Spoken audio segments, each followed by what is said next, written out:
আউযুবিল্লাহি মিনাশ শাইতানির রাজিম বিসমিল্লাহির রহমানির রহিম। আমি মোহাম্মদ ইমামুল কবির শান্ত, প্রতিষ্ঠাতা chairman Shanto Mariam university of creative technology.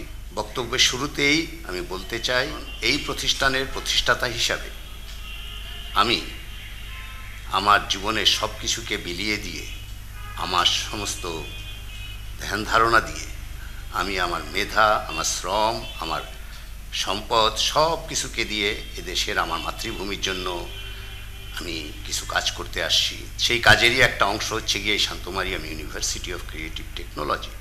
আজকে এই প্রতিষ্ঠানের ছাত্ররা অত্যন্ত সুনামের সাথে দেশে বিদেশে এদেশের বিভিন্ন প্রতিষ্ঠিত বড় বড় সেক্টরে কাজ করে যাচ্ছে। তারা এদেশের মিডিয়াতে কাজ করতেছে, তারা এদেশের ইভেন্ট ম্যানেজমেন্ট কোম্পানিতে কাজ করতেছে, তারা এদেশের বিভিন্ন ফ্যাশন হাউস, গার্মেন্টস ইন্ডাস্ট্রি সহ প্রতিটা সেক্টরেই সুনামের সাথে কাজ করছে।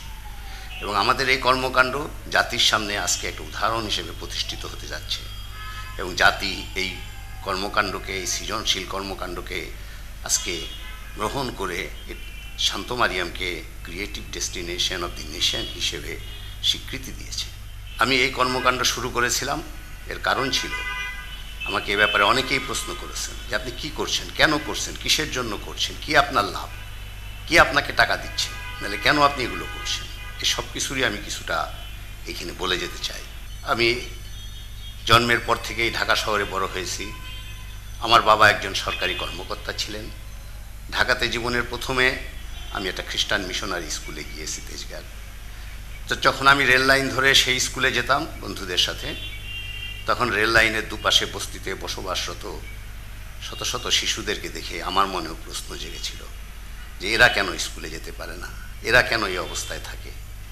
একইভাবে আমি যখন স্কুলে যেতাম, সেই মিশনারি স্কুলের ফাদাররা, সিস্টাররা, ব্রাদাররা, তারা সেই এতিমখানার ছেলেদেরকে এবং আমাদেরকে যেভাবে লালন পালন করেছেন, তাদের সেই আদর, সেই মানবতাবোধ আমার মনে গভীর দাগ কেটেছে, যার ফলে এতিম ও দরিদ্রদের প্রতি আমার মনে স্থান গভীরভাবে পতিত হয়েছে। এবং এই সব থেকেই আমাকে আস্তে আস্তে এগিয়ে যেতে হয়েছে। 1968 সালে আমি মহান সংগ্রামী চে গুয়েভারার আত্মজীবনী পড়ে অভিভূত হই এবং তখন থেকেই বাম ছাত্র রাজনীতির সাথে জড়িত হই। 1971 আসে, যখন আমাদের জাতির পিতা বঙ্গবন্ধু স্বাধীনতার ডাক দেন, তখন আমার কাছে মনে হয়েছিল যে গরিব মানুষের যে মুক্তি, সেই মুক্তি আসার সময় হয়েছে এবং এই স্বাধীনতা সংগ্রামের মাধ্যমেই আমাদের আসল মুক্তি আসবে।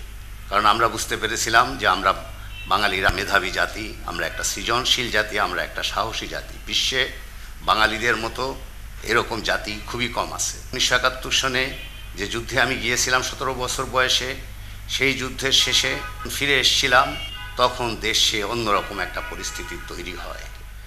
1975 সালে বঙ্গবন্ধু হত্যার পরে সামরিক সরকার প্রচণ্ড চাপ সৃষ্টি করে। আমি আমার কতিপয় সাথী নিয়ে দেশ থেকে চলে যাই। এই যাওয়ার সময় আমি প্লেনে অনেক কেঁদেছিলাম। কি আমার অপরাধ? 17 বছর বয়সে আমি মুক্তিযুদ্ধ করেছি, 19-20 বছর বয়সে আমি জেল খেটেছি, আজকে 21-22 বছর 23 বছর বয়সে আমাকে দেশ থেকে পালিয়ে যেতে হয়েছে। কেন? কি আমি করেছি? আমি তো চেয়েছিলাম আমার দেশের গরিব মানুষের মুক্তি। কারণ এই যুদ্ধ আমরা করেছিলাম আমাদের অর্থনৈতিক মুক্তির জন্য, এই যুদ্ধ আমরা করেছিলাম আমাদের সাংস্কৃতিক বিকাশের জন্য, যে সংস্কৃতির এবং অর্থনীতির উপরে বিদেশিরা বারবার আঘাত এনেছে। আজকে আমাকে সেই দেশ ছেড়ে চলে যেতে হচ্ছে। বিদেশের মাটিতে পাড়া দিয়ে আমি নিজেকে সঠিক একটা মানুষ হিসেবে তৈরি হওয়ার জন্য চেষ্টা করেছি। সেই মানুষ হওয়ার জন্য আমি যখন বিদেশে যাই, একে একে আমি বিভিন্ন দেশ ঘুরে আমি শেষমেশ জার্মানিতে যেয়ে উপনীত হই। জার্মানিতে যে জার্মানদের দেখে আমি অভিভূত হই, যে জার্মানরা দুটো বিশ্বযুদ্ধে হেরে যাওয়ার পরেও ঘুরে দাঁড়িয়েছে একটি জাতি হিসাবে, যে জাতি বিশ্বের বুকে একটা সর্বশ্রেষ্ঠ জাতি হিসেবে তারা নিজেদেরকে প্রতিষ্ঠিত করেছে। এর মূল কারণ ছিল তাদের নিজেদের কিছু কর্মকাণ্ড, তার ভিতরে ছিল তাদের কর্মমুখী শিক্ষা। তাদের যুব সমাজকে তারা কর্মমুখী শিক্ষা দিয়ে কাজে নিয়ে যেয়ে তাদের শ্রমকে কাজে লাগিয়ে তারা একটা কঠোর পরিশ্রমী জাতি হিসেবে দাঁড়িয়েছে এবং তাদের নিজস্ব সংস্কৃতির প্রতি তাদের অবিচল আস্থা। কারণ তারা এটা বিশ্বাস করে যে জার্মানস আর দি বেস্ট নেশন। এই যে তাদের ভিতরে যে অবিচল আস্থা এবং তাদের যে কর্মমুখী শিক্ষা, শ্রম, সেখানে যে আরেকটা জিনিস আমার কাছে ফুটে উঠেছিল যে তাদের ছেলেরা 17-18 বছর বয়সেই কর্মমুখী শিক্ষা নিয়ে কাজে চলে যাচ্ছে এবং কর্মক্ষেত্রে থেকে তারা দূরশিক্ষণ এবং অনলাইন এডুকেশনে উচ্চশিক্ষা দিচ্ছে। এর ফলে সেই জাতি এইসব যুব সমাজের কোটি কোটি শ্রমঘণ্টা দিয়ে তারা জাতিকে এগিয়ে নিচ্ছে। তখন আমার কাছে মনে হয়েছিল যে আমাদের দেশে যে শিক্ষা ব্যবস্থা, এই শিক্ষা ব্যবস্থা অনুরূপ হওয়া উচিত। কারণ আমরা যে শিক্ষা ব্যবস্থা কার্যক্রম পরিচালনা করছি সেখানে আমরা আমাদের ছেলেদেরকে উচ্চশিক্ষার নামে 24-25 বছর বয়স পর্যন্ত ইউনিভার্সিটিতে পড়াচ্ছি, কিন্তু তারপরে তারা যখন বেরিয়ে আসছে তাদের সঠিক কোনো কর্মসংস্থান হচ্ছে না। তাই আগে যদি কর্মমুখী শিক্ষায় শিক্ষিত হয়, তারপরে যদি তারা কর্মক্ষেত্র থেকে উচ্চশিক্ষা নেয়, তাহলে জাতি তাদের কোটি কোটি শ্রমঘণ্টা পাবে। কারণ একটা পরিশ্রমী জাতির এই শ্রমঘণ্টা তার জাতি গঠনের জন্য ব্যাপকভাবে কাজে লাগবে এবং পৃথিবীতে কোনো পরিশ্রমী জাতি পিছিয়ে নেই। আমি জার্মানদের দেখে যখন অভিভূত হয়েছি, তাদের কাছ থেকে আমি কিছু লেখাপড়া করেছি এবং আমি নিজেকে জানার চেষ্টা করেছি, আমি মানুষ সম্পর্কে জানার চেষ্টা করেছি, আমি দর্শন, আমি আমাদের মানবতাবোধ এবং বিভিন্ন বিষয় নিয়ে আমি সেখানে লেখাপড়া করার চেষ্টা করে আমি এগুলো জানার চেষ্টা করেছি। আমি সিদ্ধান্ত নিয়েছিলাম, না, আমার যুদ্ধ এখনও শেষ হয়নি। এখনও আমার দেশের জন্য এই শিক্ষা ব্যবস্থা, আমার দেশের কর্মমুখী শিক্ষা, আমার দেশের অর্থনৈতিক মুক্তি এবং সাংস্কৃতিক বিকাশের জন্য আমাকে কাজ করতে হবে। এবং আমি তখনই দেশে ফিরে আসার সিদ্ধান্ত নিই। আমার অনেক শুভাকাঙ্ক্ষী আমাকে এ ব্যাপারে নিষেধ করেছিলেন, কিন্তু আমি সমস্ত কিছু উপেক্ষা করে আমার মা এবং আমার মাতৃভূমির কথা চিন্তা করে আমি দেশে ফিরে আসি আমার কর্মকাণ্ড নির্ধারণের জন্য। দেশে আসার পরে আমি যে জিনিসটা উপলব্ধি করতে পারি, যেখানে কিছু করতে গেলে প্রথমেই দরকার প্রচুর অর্থের, সেটা আমার কাছে নেই।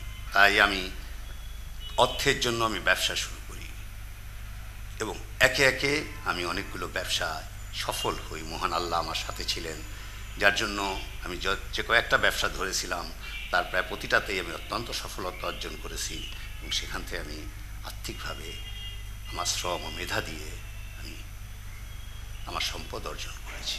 তারপরে আমি চিন্তা করেছি আমার কর্মকাণ্ড শুরু করার জন্য এবং আমি আমার কর্মকাণ্ড ঠিক করি এবং 1987 সালে আমি প্রথমে আমার ভোকেশনাল স্কুল এবং এই কর্মকাণ্ডকে এগিয়ে নেওয়ার জন্য, এর উদ্দেশ্য আদর্শকে করার জন্য আমি কাজ শুরু করি। সেই সময় আমার সাথে ছিলেন কয়েকজন ব্যক্তি, তার ভিতরে অন্যতম ছিলেন একজন মহান ব্যক্তি, তিনি ফ্রান্সের ডক্টর A.Y. শোয়াইটজার। আমি 4টা কর্মসূচিকে এর ভিতরে হাতে নেই। এই 4টা কর্মসূচির প্রথমটা হচ্ছে আমাদের সম্পদের সঠিক ব্যবহার, এবং সেই সম্পদের প্রধান সম্পদ হচ্ছে আমাদের মানব সম্পদ, আমাদের অগণিত মানুষ, আমাদের এই যুবশক্তি, যাকে কাজে লাগিয়ে আমরা কর্মমুখী শিক্ষা দিয়ে তাদেরকে বিশ্ববাজারে কাজের উপযোগী করে তুলতে পারলে এদের শ্রম জাতিকে এগিয়ে নিবে। একইভাবে আমি চিন্তা করতে থাকি যে আমার এই শ্রম এবং মেধাকে যদি আমরা কাজে লাগাতে পারি, যে বাঙালির সৃজনশীলতা, এটাকে যদি আমরা কাজে লাগাতে পারি, তাহলে আমরা বিশ্বের বুকে এগিয়ে যাব। পরবর্তী কর্মসূচি ছিল আমাদের সম্পদের সঠিক ব্যবহার। আমাদের অনেক সম্পদ রয়েছে, যেমন আমাদের পাট, আমাদের বাঁশ, বেত, আমাদের গার্মেন্টস সহ আমাদের যে অফুরন্ত সম্পদ আছে তাকে কাজে লাগানো। কিন্তু সেখানে আমরা একটা সমস্যায় ভুগছিলাম। আমাদের এখানে কর্মমুখী শিক্ষার জন্য ভোকেশনাল ও টেকনিক্যাল এডুকেশন কিছুটা থাকলেও ছিল না আমাদের বিশ্বমানের গুণগত মানসম্পন্ন পণ্য তৈরি করার জন্য আরও যে জিনিসগুলো দরকার। সেই জিনিসটা ছিল ডিজাইন, কোয়ালিটি অ্যান্ড মার্কেটিং। কারণ আমরা যদি বিশ্ববাজারে আমাদের যে মেধাসম্পন্ন যুবশক্তি, আমাদের যে প্রাকৃতিক সম্পদ, এটা দিয়ে পণ্য তৈরি করি, সেটা অবশ্যই আমরা বিক্রি করতে পারবো। কিন্তু তার জন্য এই জায়গায় আমাদের যে গ্যাপ ছিল সেটাকে পূরণ করার জন্যই আমি এদেশের ভোকেশনাল ও টেকনিক্যাল এডুকেশনের সাথে ডিজাইন এডুকেশনকে যোগ করি। এটা আমার দ্বিতীয় কর্মকাণ্ড। তৃতীয়টা, আমি যেটা চিন্তা করেছি যে আমাদেরকেও জার্মানদের মতো, জার্মানির অনুরূপভাবে 17-18 বছর বয়সে আমাদের যুব সমাজকে কাজে নিয়ে যেতে হবে। কারণ তাদের ম্যাক্সিমাম সময় আমাদেরকে তাদের শ্রমটা পেতে হবে। কারণ আজকে আমাদের হাতে যে একটা বিরাট যুবশক্তি রয়েছে, আজকে থেকে 25 বছর পরে, 20 বছর পরে এরা কিন্তু আর কর্মক্ষম থাকবে না। অতএব আমরা যদি এই সময় মতো এদের যুবশক্তিকে কাজে না লাগাই, তাহলে সেটা জাতির জন্য একটা বার্ডেন হয়ে যাবে। তাই আমি তখন থেকেই চিন্তা করেছি যে এদেশে আমাদের জার্মানের মতো যদি আমরা 17-18 বছর বয়সে ছেলেদেরকে কাজে নিয়ে যাই এবং তারপরে যদি দূরশিক্ষণের মাধ্যমে অনলাইন এডুকেশনের মাধ্যমে তাদের শিক্ষার ব্যবস্থা থাকে, তাহলে এই কোটি কোটি শ্রমঘণ্টা আমরা তাদের কাছ থেকে পাবো। এই জন্য এই দূরশিক্ষণ কার্যক্রমকে আমার তৃতীয় কর্মপন্থা হিসেবে আমি গ্রহণ করি এবং আমার চতুর্থ কর্মপন্থা হিসেবে আমি গ্রহণ করি আমাদের দেশের সবচেয়ে বেশি প্রয়োজন কালচারাল এডুকেশন। আমরা জাতিগতভাবে যদি নিজেরা উঠে দাঁড়াতে পারি, আমাদের কর্মমুখী শিক্ষা, আমাদের এই সৃজনশীল শিক্ষা, আমাদের এই সাংস্কৃতিক শিক্ষাকে নিয়ে আমরা যদি এগিয়ে যাই, তাহলে আমরা বিশ্বের বুকে একটা উন্নত জাতির কাছে যেয়ে দাঁড়াবো। তাই আমাদের দেশে বিভিন্ন ধর্মের, বিভিন্ন বর্ণের, বিভিন্ন গোত্রের যে মানুষ বসবাস করছে, তাদের ভিতরে যে ধর্ম, তাদের বিশ্বাস আমি বিশ্বাস করি, আর এই সংস্কৃতি হচ্ছে তাদের বন্ধন। তাই এই বন্ধনকে সুদৃঢ় করতে আমি এই সাংস্কৃতিক শিক্ষার বিকাশের জন্য কাজ করতে থাকি। এই 4টি কর্মকাণ্ড হাতে নিয়ে আমি আমার কর্মকাণ্ড শুরু করি এবং পরবর্তীতে আমি আমার এই ফাউন্ডেশন 1992 সালে আমি গাজীপুরে শান্তনিকেতনের জন্য জমি কিনি এবং আমার এই কর্মকাণ্ড শুরু করি। এই কর্মকাণ্ডর মাধ্যমে একে একে আমি আমার একাডেমি তৈরি করি, যার মাধ্যমে আমি দেশব্যাপী সাংস্কৃতিক শিক্ষা এবং কর্মমুখী শিক্ষা বিস্তারের জন্য টেকনিক্যাল এডুকেশন বোর্ডের আন্ডারে আমি শিক্ষাদান কর্মসূচি শুরু করেছি। একইভাবে বাংলাদেশ উন্মুক্ত বিশ্ববিদ্যালয়ের অধীনেও আমি ওপেন ইউনিভার্সিটির দূরশিক্ষণের মাধ্যমে শিক্ষা কার্যক্রম শুরু করেছি। সেই সাথে আমি আমার দেশের সাংস্কৃতিক শিক্ষার বিকাশের জন্যও এই বিভিন্ন ধরনের শর্ট এবং ডিপ্লোমা কোর্স শুরু করেছি। তার পরবর্তীতে আমি এই আন্তর্জাতিক মানের কর্মমুখী ডিজাইন শিক্ষার জন্য আমার দ্বিতীয় প্রতিষ্ঠান, যেটা Bangladesh institute of art design and technology, যা বর্তমানে Shanto Mariam institute of creative technology নামে পরিচিত, তার কার্যক্রম শুরু করি। এর মাধ্যমে আমি আমাদের দেশের জন্য প্রয়োজনীয় ডিজাইন শিক্ষা কার্যক্রম শুরু করি।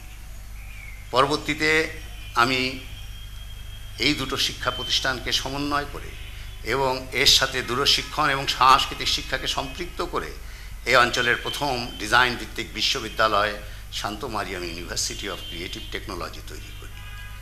এই অঞ্চলের প্রথম ডিজাইন ভিত্তিক এই বিশ্ববিদ্যালয় এই জন্যই প্রথম, যে অঞ্চলে আর কোনো বিশ্ববিদ্যালয়ে এই এতগুলো সৃজনশীল বিষয়ে একই সাথে অনার্স এবং মাস্টার্স ডিগ্রি দেওয়ার সিলেবাস ইউজিসি কর্তৃক অনুমোদিত হয়ে এই শিক্ষা কার্যক্রম ছিল না, যার জন্য এটা এই অঞ্চলের প্রথম ডিজাইন ভিত্তিক বিশ্ববিদ্যালয়। আমি যা করছি আমার দেশের মানুষের মঙ্গলের জন্য করছি, আমি আমার জাতি গঠনের জন্য করছি। এখানে আমার চাওয়া পাওয়ার কিছু নেই। তাই আমি এই সব কিছুর ঊর্ধ্বে থেকে এখন বলতে চাই, সর্বশেষ আমার যে বক্তব্য, আমার যে চাওয়া পাওয়া এবং আমার যা নির্দেশনা, সেটা হচ্ছে কি, আসুন আমরা সবাই মিলে একসাথে কাজ করি। কারণ এই প্রতিষ্ঠান আমার জন্য যুদ্ধ, এই যুদ্ধে আমার জন্য সব কিছু জায়েজ। আমার সমস্ত সম্পদ, আমার সমস্ত মেধা, আমার সমস্ত শক্তি, আমার সমস্ত কর্মক্ষমতা দিয়ে আমি এই প্রতিষ্ঠান গড়ে তুলতেছি।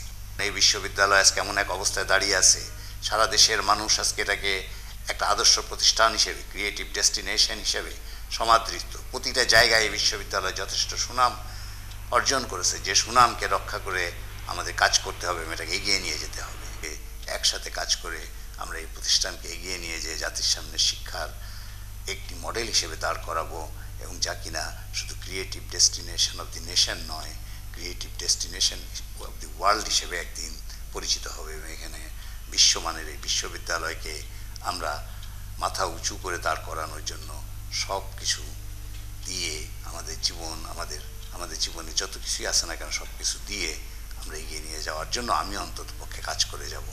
তা আমি সকলকে অভিনন্দন জানাচ্ছি। এই ধৈর্য সহকারে আমার এই বক্তব্যগুলো শোনার জন্য কৃতজ্ঞতা প্রকাশ করছি।